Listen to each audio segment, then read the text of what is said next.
Hi, welcome to Fiberchats. My name is Irene. I'm the host here. My guest today is somebody I've been dreaming for a long time to have on my channel, London Kaye. Hi.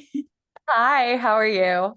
So the first time I ran into you was at Vogue Meeting, and then I sort of asked you to be on my channel, but it was so busy, and you were like actually in the midst of actually creating a piece for Vogue Meeting. And then I saw you again at H&H, and that's when I closed the deal and I got you to come to my channel. But I've been following you for quite a while, and at all like at your productivity, basically, like besides everything else, right? It's just the amount of things that you've done. Tell me how it all started, because you're not a crocheter like from the get-go. You were like a dancer. How did crochet enter your life?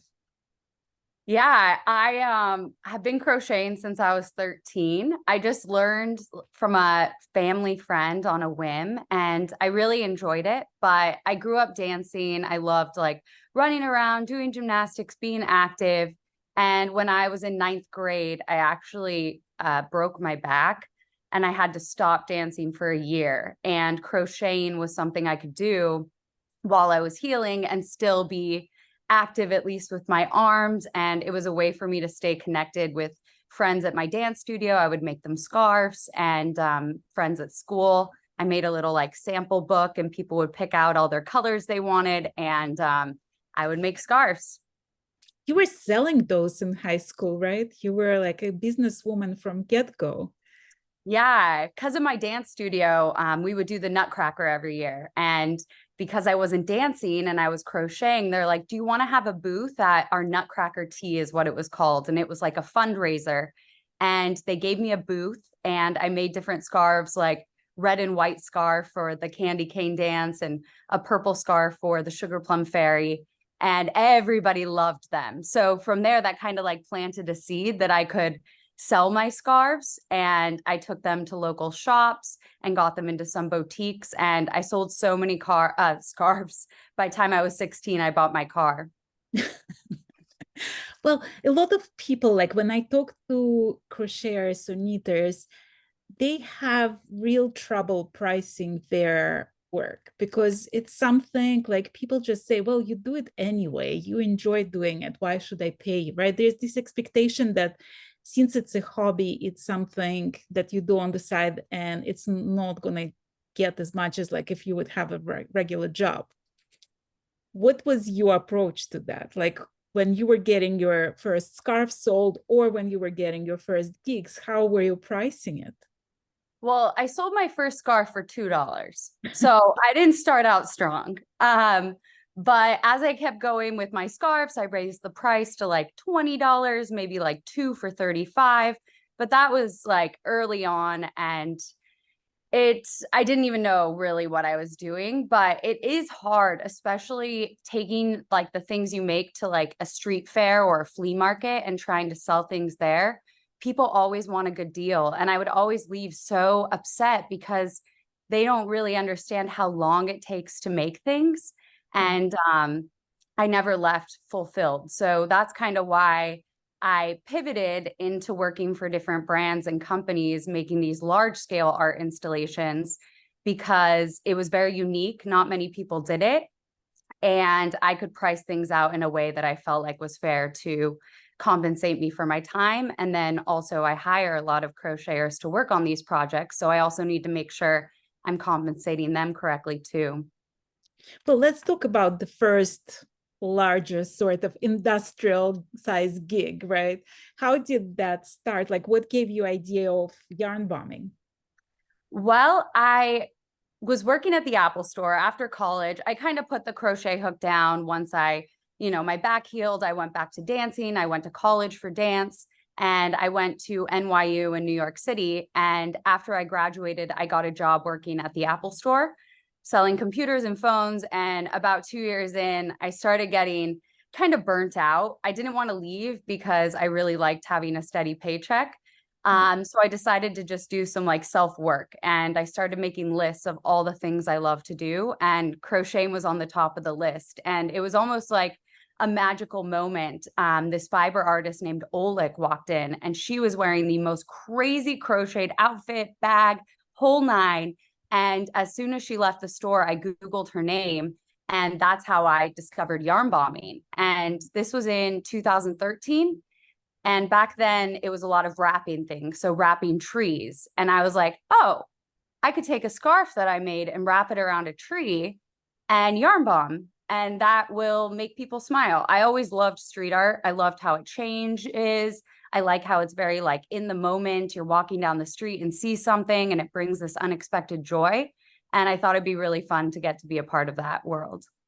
Well, when you think about that first scarf wrap tree, right? In comparison to the things you do now. And I saw you working at Vogue. Like I actually was like, I forgot there was a show and I kept on circling back to you just to see you in the process, because that was fascinating to me. There was like this blank canvas that like at the end of the show turned into the basically New York skyline. Tell me the process. Tell me like from the idea to fulfillment, like what are the steps? How do you go about it? Well, it kind of depends on what I'm doing. Something like Vogue Knitting Live, that was very thought out. So when I do things for a specific job, I'll always sketch things out first. I find that it's really nice for me to have a guide, but also to share with the person that is hiring you to do it. So I'll sketch it out and make sure we're all on the same page. And then the crochet process begins. And, but for fun, like crocheting street art, a lot of times I'll be like, all right, I have a lot of red yarn right now. What can I make out of red? And just let kind of the ideas flow like that. So it's fun going both ways, but I do always find a sketch is a really good thing to have, and also a deadline, because crocheting does take a long time. So if you have a good deadline set, you have up in the until that time, and the project always takes however long you have. So that's how I kind of work. I had 3 days to do my Vogue knitting installation live. I was going to get it done. Do you ever run out of color? Like if you have something in mind, is it hard to calculate how much of certain yarn you will need for it? It is challenging to calculate yarn. I mean, I really love mixing different colors and textures. I think it gives like a nice variety to the work. So I do try to use what I have. I had made this like banana crocheted street art piece I wanted to hang up, and it was a big banana, and I had all these different yellows, and I was like, no one's gonna know what it is. This is terrible. And I stuffed it under my bed. And then a few months later, I was like, let me just hang it up and see what happens. And this banana, everyone's like, look, there's a banana on a fence. Like no one's looking at the colors. And I think sometimes those imperfections make people realize it is made by a human and not a machine. So I kind of embrace that. I mean, is there like imposter syndrome that like you suddenly found yourself to be this fiber artist, right? And everybody expects some miracles from you, and every time you have to like surprise and come up with something new. Is that a lot of pressure on you?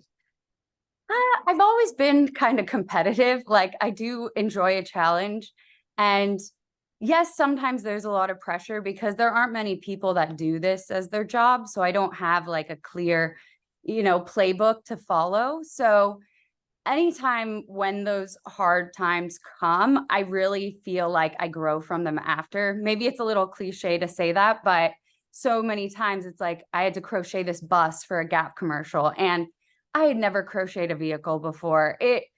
There wasn't anything online to Google, and it was one of the most challenging things. But after that, now I know. And when people come to me to ask for a car wrap, I'm like, I need this much time. So that first time is going to be learning, but then from there you grow. So I embrace it.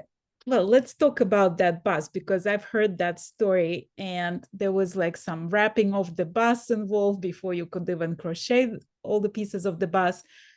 Do you ever like come to the point when the project is more expensive than you even estimated, and you spend so much time like preparing for it that it's like at the end it's not worth it commercially?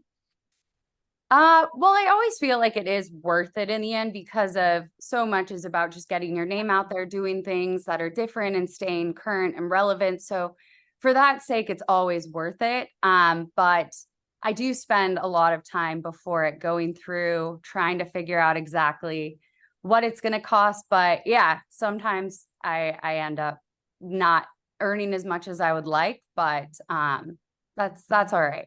I mean, have you ever questioned your decision to go into this field as your full-time job instead of continuing with Apple or, going in some corporate career? I mean, all the time, every day, I think about today it crossed my mind, what if I just had this normal job? It'd be so much easier. But I feel like, yeah, I always think like that's a backup plan. I could always go back and get a job. But I haven't needed to. I've been doing it full time now since 2015, the end of 2015. And so I like to think the longer I go, the longer chance I have of continuing this. But I have like a entrepreneur spirit. So I feel like no matter what happens, I'll be all right. Well, when I learn about you, there's like a lot of facets to you because entrepreneurial spirit is one of them. You are very creative, right? But then you also have this crochet hook with a twist that you got. What is the word I'm looking for? A patent. Yeah, a patented hook, right? And then you wrote the book. So like, how do you manage it all? How do you divide yourself into all these things? How do you stay organized? Well, it is challenging, like being your own boss. No one's like, you have to wake up at a certain time.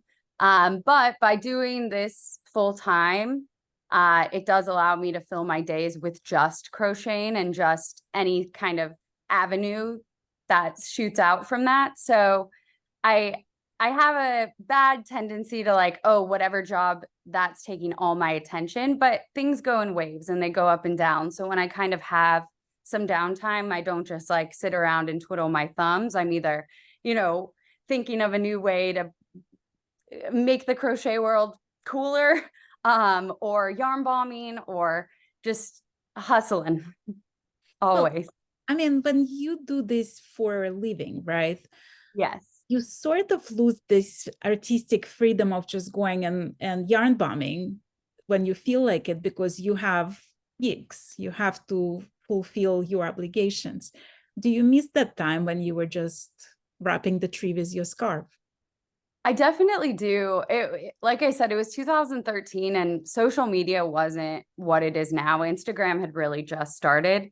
So posting photos of what I made on Instagram didn't have that same, I don't know, it wasn't what it is now. So there was no pressure. I was just putting things out there because I made it and whoever saw it, great. And recently I actually have a podcast with my sister called Inspired and Tired, but we talk about what it takes to like live an unconventional and creative life. And I was thinking like it would be so nice to go back to that time because there is such a beauty in a beginner because you don't know where it's going to go. You're just doing it because you love it. And I gave myself, when I first started out back then, a 30-day challenge. And I crocheted something every day for 30 days, put it outside, left it there for people to enjoy, asking nothing in return. And it was such a like creative time for me that I was just talking about how I almost want to do that again. It's been 10 years and that would be a wonderful thing to challenge myself with.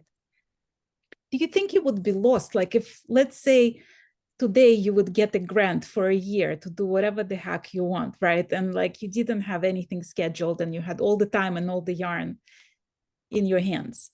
Do you think you would be lost for ideas? Do you think like this time pressure and those contracts like put you on the creative streak? No, because I lead this organization called Love Across the USA, and we make these large scale murals, like 40 feet by 20 feet in size, celebrating American women. And it's a collaborative process. About 120 people work on each one. And that's what I would do for the year. I'd create like a bunch of those huge murals because it is a passion project. I don't have any sponsorship for it. It always just comes out of pocket. So that's exactly what I'd do. Do you ever get burned out, like when you just don't feel like crocheting? Yeah, I do. It's sad. Well, usually if I get burnt out, I just crochet bucket hats. I feel like everybody has their like go-to crochet pattern that just like makes them happy because I love crocheting so much. But yes, definitely I get burnt out, especially after like a really big project. It's hard for me to like muster up the energy again to be creative. But I think it's important to take breaks. Well, you mentioned that you sketch your ideas like as to present it to whoever is hiring you. When you get the ideas, but let's say you're in the shower or you're sleeping and the idea pops in, like, do you wake up and start sketching? Like, how do you keep track of those ideas? I wish I've never woken up in the middle of the night with an idea. That would be amazing. But I love like always keeping my eyes open for things going on in the world, current events, just things that are important at the time, I think are really inspiring. Bright colors, any like pictures I see of things that I'm like, oh, that would be cool, like out of yarn. And using things like that as inspiration to create is kind of always at the forefront of my mind. But I use this website. I mean, Pinterest is a good example of it. Just like kind of hearting things and liking things that you see. And then you can always look back and be like, oh, maybe I can, pull this now because it fits in with what I want to make. When you look for the new job, is like, what do you have a dream customer out there? Do you have somebody who you haven't approached yet but you would love to do something for them, like regardless of the pay, just to do something for them? I would love to work with Gucci. I think that'd be amazing. But also I've always wanted to yarn bomb the Hollywood sign and cover it in like pink crochet. But yeah, I haven't yet. I've been very lucky though. My jobs usually come in quite organically, and I haven't had to do much outreach over the years, which I just feel like it's like, okay, I'm in line, I'm doing what I love, and then good things will come. I mean, you had like very different kinds of customers. You had like Miller Lite, and then you had Disney. I mean, is it hard to like recreate yourself in all these different capacities? I think everybody always comes with a idea of what they want. Like any client that comes to me at least has a starting point and some inspiration for it, and then I can take it from there. So it is, I mean, I don't like to fall back and just do the same things all the time. So having different inputs and collaborating is such a wonderful way to make your art different than what you start with. And then you get feedback and that transforms it honestly every time into something better. So I'm always like open to working with people and hearing what they have to say and then improving on it. Because yeah, it always turns out better.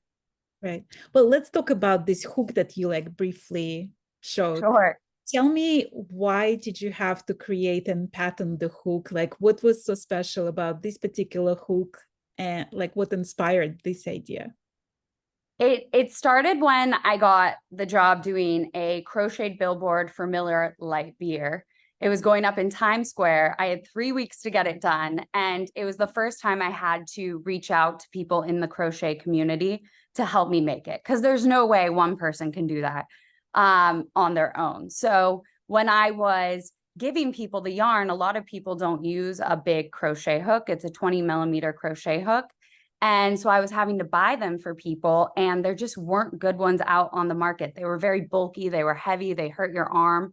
But I had this really like hollow hook that I had gotten years and years and years ago that I really liked, but I couldn't find anything like it. So I just decided to, I was still working at the Apple store at the time. I was about to quit, but I had a lot of like techie friends, and I would always talk about it. Like, I want to combine this, I want to combine that. And a friend of mine was really great with 3D printing. So he helped me mock up 3D rendering of what the hook would look like. And I ended up printing it out. And it was just, I mean, clearly I was using it this morning. It was on my desk. It is the best hook. It's light. It has a shorter stem, so it's not as long and heavy in your arm. It has a pointed tip, so it goes in and out of your loops really easily. And it has a twist, which makes it more ergonomic. There's just a lot of special features. And I decided like a couple years later, once I finally got it perfect, I was like, might as well patent it. We'll see what happens. Lion Brand licensed the design. You can still get the hooks through them. And yeah, so it's been fun. It's been a very different tech side of me getting to come out through crochet. How difficult was the process of patterning it? Oh, the process of patterning. Oh, goodness. That was tough and expensive. Yeah, that's what I've heard, that it's like it's Yeah. really difficult to get through that process. Yeah. It took about a year, I want to say. It's a design patent, not utility patent. But I did have to go to like an official patent attorney and like go through the official process to get it done. Well, what's your approach to learning new things in general? Because like this is obviously something completely new for you. You've never done it before, and somehow you managed to get through it, right? What's your way of learning new things? How do you approach it? I always think you have to ask for help. It's always good to go to someone who knows more than you in an area to at least get initial advice. It's sometimes hard, of course, but I feel like once you put it out there, also just like in your mind and out in the world, things start to come in. There's those little synchronicities of like, oh, you've just happened to meet this person here, or you talked to this, or you stumbled upon this website that had information you could use. So I think just you don't need to share it with the world when you have an idea right away, but at least for yourself, start putting things forward, and then the right people will fall into place to help you make it come to life. How did the book happen? How did you decide to write it? And like, what was that like? Vogue Knitting Live. There was a book publisher, Abrams Books was there, and she just walked up to me and was like, we're interested in possibly doing a book on yarn bombing. And I had to put together a whole presentation and like ideas and concepts. And sure enough, they loved it. And I ended up doing a book, Crochet with London Kaye. And it was a wonderful process. Like, it took a lot of work. I'm not a great writer, so it was good to have a publisher to be able to help make sure everything, the sentences had all the commas and things were spelled right. But the first half of the book is patterns for people for indoor and outdoor yarn bombing projects. But the second part of the book is photos of all my past yarn bombs and then stories underneath. And when I was going through, I was like, am I really going to have a story for each one? But it was such a cathartic process, like thinking through where I was at the time, the reason why I made each piece. Like at the time I thought, oh, I just crocheted a mermaid and hung it up. But no, when I like reflect on it, there's always so much of me that goes into each and every yarn bomb I do. How do you deal with criticism? Because like I was reading some of the reviews on Amazon for the book, and majority of them are like very positive and people love it. But then there's going to be one that's like, I didn't like anything about it, it's going into the pile, you know, of books that I never use. How do you keep positive? How do you ignore like negativity and those comments? Well, I haven't read those comments, so I'm glad that some of them are positive. But yeah, I mean, I'm always surprised a lot of times with things I create. During COVID, it was a really interesting time because there was so much going on in America and so much I wanted to say that was, you know, not everybody agreed with things, and there was a lot to comment on, and I was nervous creating pieces because before that it was a lot of like rainbows and butterflies and just things to make people happy. But I was like, I have to do more with my art. And I just feel like when I create from like a organic place, I've been very lucky, even though some topics are controversial on social media, at least currently. I don't receive too much hate. And when I do, I mean, if I look at the positive things and take it with a lot of weight, then I have to look at the negative things and take it with a lot of weight. So I try to just not look at it. Have you ever gotten in trouble for yarn bombing? Oh, yes. Like I've been stopped by the cops like 3 times. I always have scissors. I'll cut it down. It's no problem. I also always try to ask permission to hang up art outside. So that's fine. But when I was living in Brooklyn, New York, there was a flea market on the corner of my block. And I asked them, there was this huge wall. And I was like, I would love to make a piece for this wall. And they're like, yeah, sure. And sure enough, they didn't own the wall. It was a neighboring building. And I ended up hanging up this huge, huge piece. It was up for maybe a couple months. And then all of a sudden, and again, I was still working at Apple, I got all these like emails coming through and notifications. And I was like, what is going on? And it was nasty. I didn't ask the right permission. I took it down right away. It was about 2 weeks of just negative comments. But now looking back on it, it was a good experience to have because I haven't done that again. Oh, that was a tough time. Well, if somebody is like toying with the idea of yarn bombing, what would be your advice? My advice would be just give it a try. Also start in your own neighborhood. You know your community the best. So coming up with something that you can also like see every day and check in on and watch people pass by and like all the smiles that you bring. I would start locally, wrapping a pole or a tree, great start. And it doesn't take too long. You have to be okay with it getting taken right away. So don't spend too much time on a yarn bomb, but give it a shot. Even if you have like a tree in your front yard, it's amazing. Like being able to watch the reactions of people. You don't know who's going to stop and smile and take a picture. It's a great feeling. Well, I just came back from Portugal and every wall there is covered in some sort of graffiti / art, like complicated paintings basically on the wall, right? Do you feel like US is more conservative when it comes to things like yarn bombing versus Europe or other places in the world?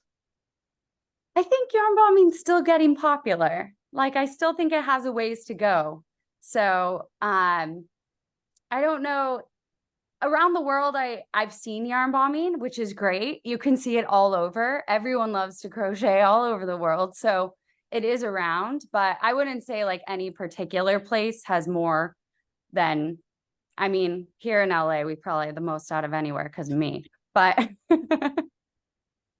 yeah, I think it's still gaining steam.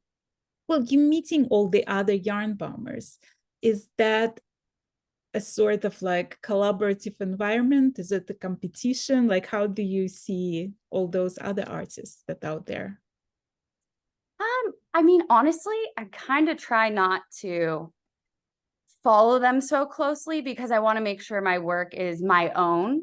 And again, social media being so different than it was back then. Now my Instagram page is just like everything. It seems like everyone in the world, you know, crochets or yarn bombs, even though I know it's such a small part. And I don't want like to be taken off of my path because of something else I see from someone else's. I'm definitely close with quite a few yarn bombers. I love Naomi Rag in New York. She is amazing. And then also I went to this like international yarn bombing festival. It was in Trevento. I didn't know it was a thing. Oh my gosh, it was amazing. You saw yarn bombs from all over the world. All of them were so different. Like I got to send in my piece. People sent their pieces in. They displayed them so stunningly. And it was wonderful to meet yarn bombers from all over. And indoors, outdoors? Outdoors. There were yarn bombs hanging from balconies.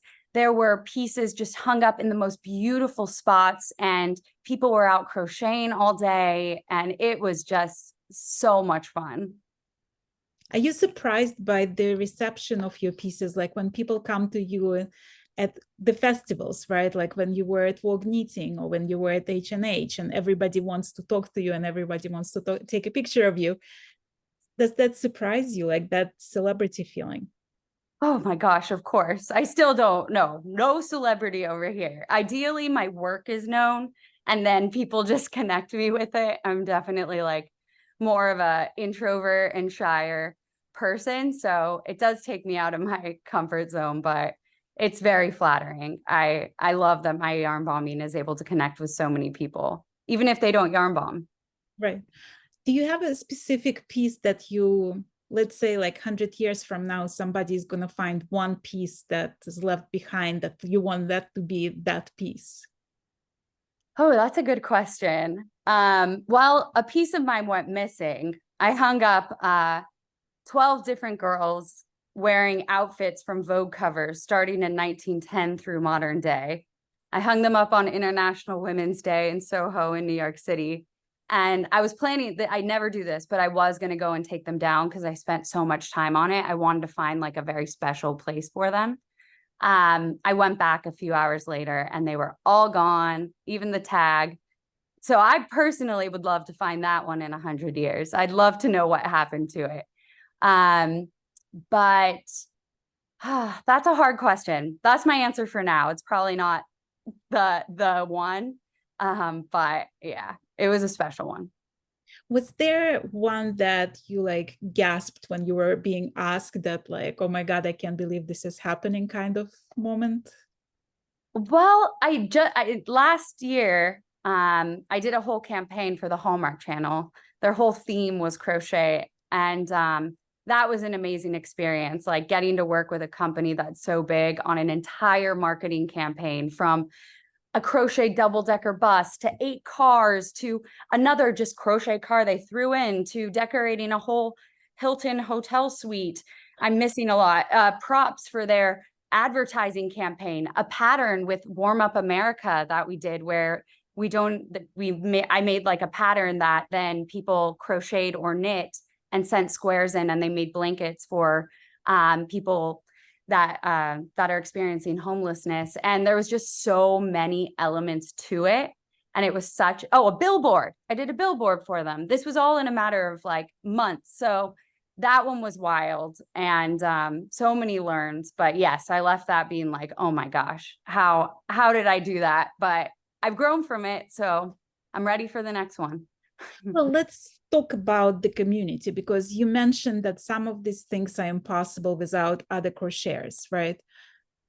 How do you find those crocheters? Like, are they volunteers? Do you have a group? How does it work? How do you find those people to be on time, to trust with the quality of their work, right? Like all of this process. Tell me a little bit about that. So everybody that works for me gets paid for sure, because they're working on a job where I'm getting paid. So for finding them, it's kind of been like I've built up this community from living in New York.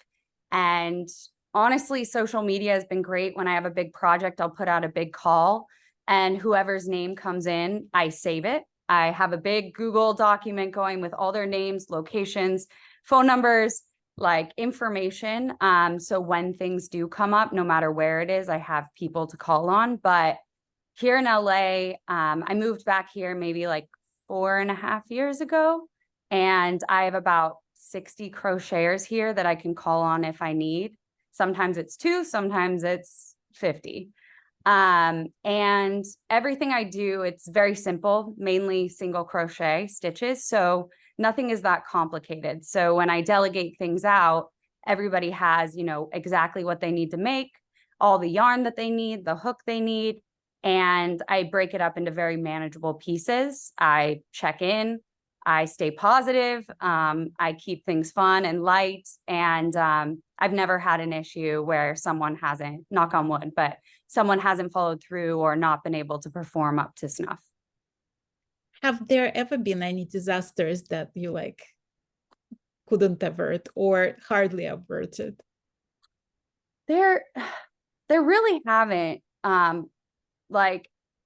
Yes, things have been hard and challenging. It's not all easy, but I've always been able to get projects done, follow through on what the client asks, finish things on time, if not early.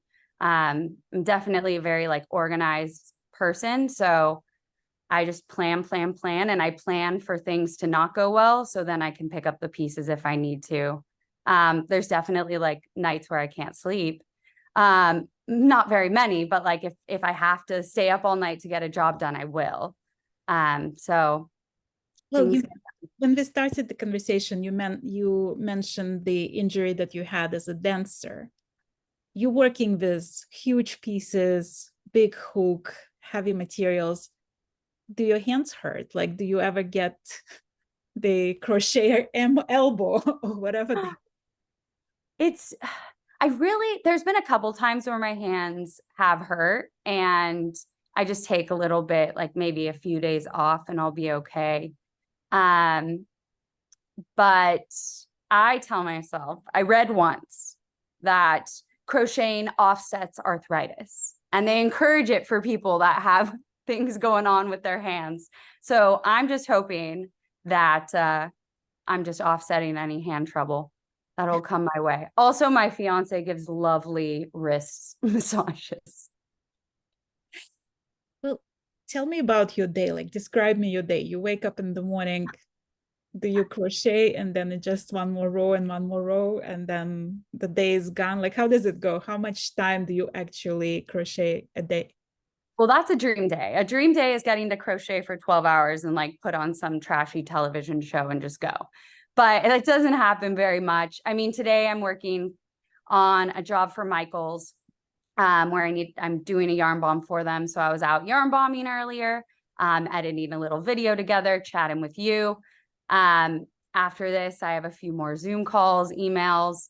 I wish I could crochet all day, but yeah, unfortunately, the business side sometimes takes over and I can't start crocheting until like 5 o'clock at night for a few hours before bed. Well, when we talk about yarn bombing, like it's mostly outdoors, right? What's the most uncomfortable nature thrown your way? It's never good when there's like a bad smell around or like bushes or shrubs that maybe have bugs in it. Also windy's a little tricky because the yarn like flies on you. The snow was never that bad because I would like wear gloves and cut fingertips out and it just made me faster. I try not to do it in the rain. So but yeah, bugs and shrubs and smells. But put this, I mean, it's sort of like, to me, working with yarn, it's like it's very precious because every stitch is like takes time and takes energy, and you put like a piece of your soul into every stitch. Even if you watch Hallmark movie while you're doing it, there's still part of your soul that goes into it. Is it hard for you to part with your pieces and to just like put something outside and know that it might be ruined or it might be stolen or it might be taken down? Is it hard to separate? Usually, like if someone takes it down, I tell myself they love it so much they can't live without it. And I've gotten like emails and messages like of photos like, oh, we've had this unicorn you made for like 6 years hanging up in our living room. So that's kind of cool to like think that there's like a future life if it does get taken down. Also, like usually the weather does really well. It's not like the elements that hurt the yarn bombs. It's more the people taking them than anything. And if they do start to look really bad, I will take them down just because like I don't want that out there. The whole point is to make, the neighborhood more beautiful and lively, not make it look worse. So yeah, it's tough, but that's why I try to not spend too long. But I do sometimes spend a long time on a yarn bomb and it gets taken really quickly, but it's never stopped me. Well, what's the longest something lasted outside of your pieces that you know? That tree, my very first tree, stayed up for 4 years and the tree was thriving. Now I've learned, because this was earlier on, but now I've learned like keep a tree wrap up for about 3 months. You can take it down to avoid any like insect infestation or any trouble. But that first tree wrap stayed up. I have a picture. It like morphed into the tree itself. It like turned into bark. It was so cool. But I have rainbows up in West Hollywood. They've been there for like 6 years now. Yeah, the yarn does well. It's just if people take it. Is there like any top secret things that's coming up that you can share with us? Really like the Michael's Don't campaign tell, like the on. 10,000 people that are part of this channel will keep a secret. We're all good about it. Yeah, Michael's is starting something called Maker Place. It's a place for like crafters and makers to sell their stuff. So I think you can join the wait list now. And I'm a big part of that launch, which is very exciting. And other than that, I don't even know. I'm crossing my fingers that something comes through soon, but NDAs were signed. I cannot say. Well, we're hoping that Gucci is going to hear this interview and reach out. That would be great. Well, I love talking to you. I loved meeting you at the yarn festivals, and it's always fascinating to see your work, and it's very inspiring to see the way you think and the way you play with yarn, and just sort of like makes you wanna do the same, like makes you wanna just be free with it and see where yarn will take you. So I'm very grateful for you for being my guest today and sharing your story with my viewers. Oh my gosh, thank you so much. I'm so glad we got to have like a proper talk, because yeah, whenever we see each other, there's so much going on. And yeah, thank you. All your questions were wonderful. So hopefully people go out and yarn bomb after this. Yeah, guys, you know what to do. And I'll put all your information in the description of this video so you can follow, and you know what to do. Follow, like, subscribe, and all these things. And yarn bomb. Of course. Thank you. Thank you.